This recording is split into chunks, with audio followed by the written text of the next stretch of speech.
Let's bring in Daniel Gschwind now, the CEO of the Queensland Tourism Industry Council. Daniel, good to see you. Thanks for your time. Georgia pointed out the fact that the Queensland Premier has walked back that claim that things might not reopen until 90% double dose vaccination targets are reached, which hasn't been achieved anywhere.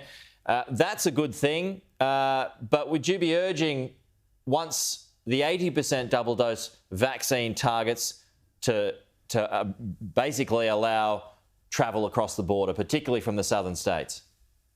Yes, thank you, Pete. Clearly, that's good news that the 90% is just a discussion point and 80% is what we're aiming for. We support high vaccination rates. Clearly, we encourage visitors. We encourage all the people who work in our industry to get vaccinated. It's what we must do.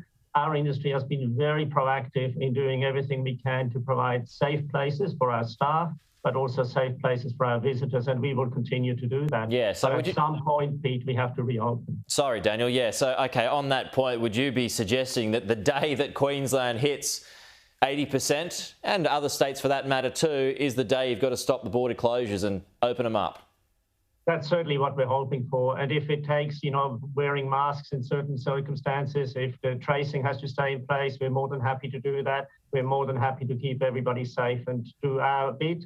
But we need, as a society, not just as an industry, we need the freedom of movement ultimately to bring families back together, to bring the industry and the community back to life.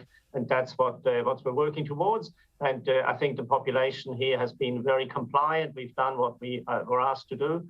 And I think the reward should be that we can open up again. We're enjoying the freedom we have here in Queensland. There's no denying that. And people are enjoying the opportunity to travel around Queensland. But we want to welcome all of you back to Queensland. Yeah, and just bring us up to speed too, Daniel, if you wouldn't mind, on how difficult business is doing it at the moment in the tourism sector, particularly in the far north. Yes, it has been extremely tough, and anybody further away from the major population centre in southeast Queensland here is doing it tougher than others, of course, and the far north, absolutely, but also further south than that. It's really difficult, and we have some operators across the state who are doing okay because Queenslanders are taking advantage, for instance, of the September holidays, but we have a $10 billion interstate visitation normally, $10 billion worth of revenue coming from other states into Queensland over a year.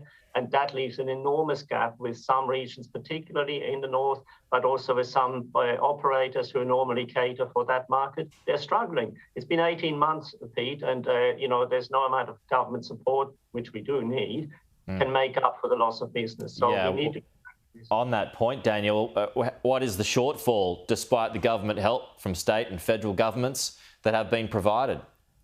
Well, Pete, like I said, interstate visitation brings $10 billion into Queensland normally over a year. International visitors, $7 billion. So there's $17 billion that are missing. That's more than $1 billion a month.